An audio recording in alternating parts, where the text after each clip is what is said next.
even caring about what a person eats.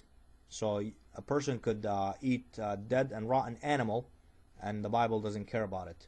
Let us first of all remember Allah Almighty said in the Noble Quran in chapter 5 verse 3, "Forbidden to you are dead meat and blood." Remember earlier I read this noble verse, which also among other things that are forbidden.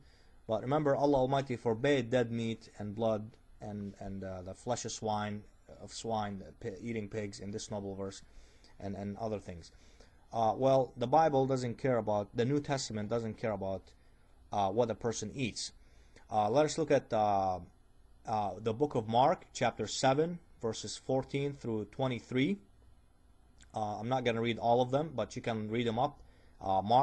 Book of Mark, chapter 7, verses 14 through 23. It says here in verse 18, "Are you so dull?" he asked. Don't you see that nothing that enters a man from the outside can make him unclean? This is Jesus saying that. Don't you see that nothing that enters a man from the outside can make him unclean? That means you can eat your own dung and that wouldn't make you unclean. It wouldn't be a problem as far as Jesus is concerned. And Paul is the same thing. Paul in Romans chapter 14 verses 1 through 6. Again, I'm not going to read all the verses, but here in verses 2 and 3, he says, "One man's faith allows him to eat everything, but another man whose faith is weak excuse me, eats only vegetables."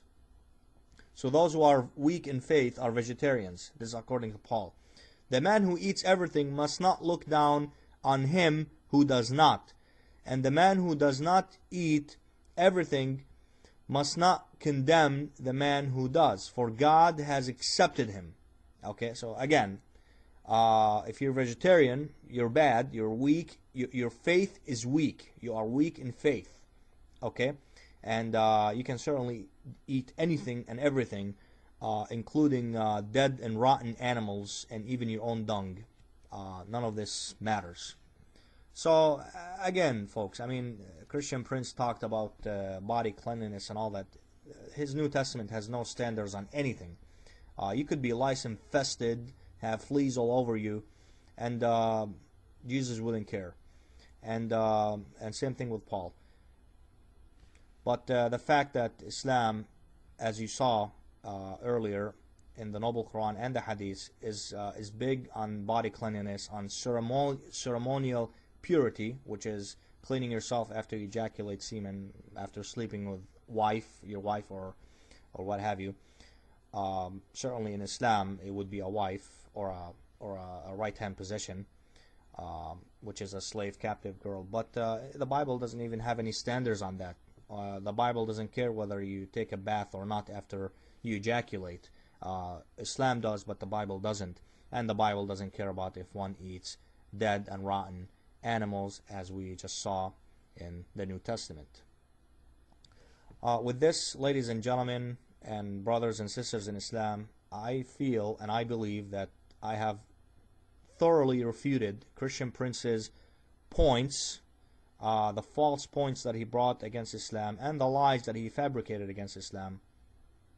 I have thoroughly refuted them by Allah Almighty's divine mercy, grace, and will. Thank you very much for listening, dear brothers and sisters in Islam and ladies and gentlemen. Wassalamu alaikum wa rahmatullahi ta'ala wa barakatuh. May Allah Almighty's peace, mercy, and blessings be upon you and also be upon your families as well. Thank you.